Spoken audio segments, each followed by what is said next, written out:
百零蚊出頭，又雞又蝦又魚又牛，唔單止話抵食啊，佢呢度嘅食材啊真係夠晒新鮮。呢個乳鴿睇落都幾唔錯。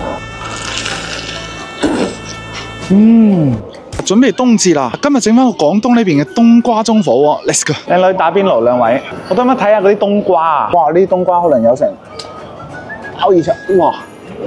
有成可能有幾廿斤重啊！全部都係嗰啲三水黑皮冬瓜。咁一隻瓜可以做幾個煲啊？3隻到咋？我哋啲冬瓜盅唔達標啲嘢，我哋全部都唔要嘅，全部都係掉嘅。我哋啲全部都係要品質嚟嘅。一日劏幾隻瓜？300隻到啊！因為我見你哋好多間啦，開咗。14間啦已經啊！細鳩你。呢個就係廣東呢邊特色嘅冬瓜盅啦，雞骨、雞肉求其擺得啦，仲有啲小海鮮啊，牛肉丸、鯪魚丸 ，OK。全部都係有小助理點㗎，啲蝦夠新鮮啊，仲識喐㗎。冬瓜盅仲未滾啊，食住呢個涼拌雞皮，雞皮好爽口㗎，配料又多，唔錯啊！呢個空口食可以啊。冬瓜盅面膜，雞骨擺晒落去，熬啖湯先，菇菌呢啲都擺埋落去。啲木瓜擺落好關鍵啊，啖湯甜唔甜啊睇佢啦。哇，湯底滾啦，淥啲蟲草花雞肉先。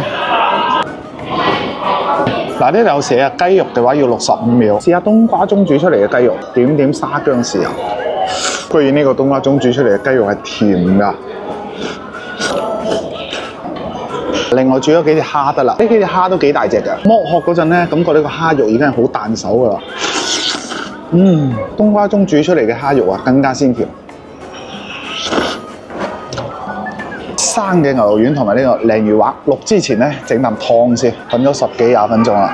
木瓜要試下，食材俾得夠多，呢啖湯真係好濃。呢啲牛肉丸同鯪魚滑都得啦。其實我哋呢邊嘅牛丸我都覺得好好食下，只要夠新鮮，係有俾少少陳皮落去嘅鯪魚滑。呢個乳鴿睇落都幾唔錯，但係呢個皮啊拋得幾鬼靚。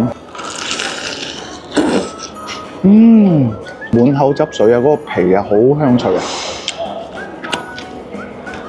冬瓜盅隱藏食法，將啲冬瓜肉切晒佢落去。好，唔該。最尾呢啖湯精麻，整啲冬瓜肉，再整啲白貝。其實仲有好多嘢未食㗎，魚腐啊，索晒嗰個湯汁啊，白貝啊。其實白貝我覺得要先落白貝，其他嗰啲食材煮出嚟嘅個味道可能會更加鮮啲。呢個湯底俾幾多料嘅？呢個合桃啊，呢餐食得夠鍋未啊？100零蚊出頭，又雞又蝦又魚又牛，唔單止話抵食啊，佢呢度嘅食材啊真係夠晒新鮮。廣東人嘅呢個冬至咧，如果整個咁嘅冬瓜盅啊，安排得夠晒靚仔啊！知道廣州仲有啲咩好食嘅咧？評論區同我講，再見，來不及我手。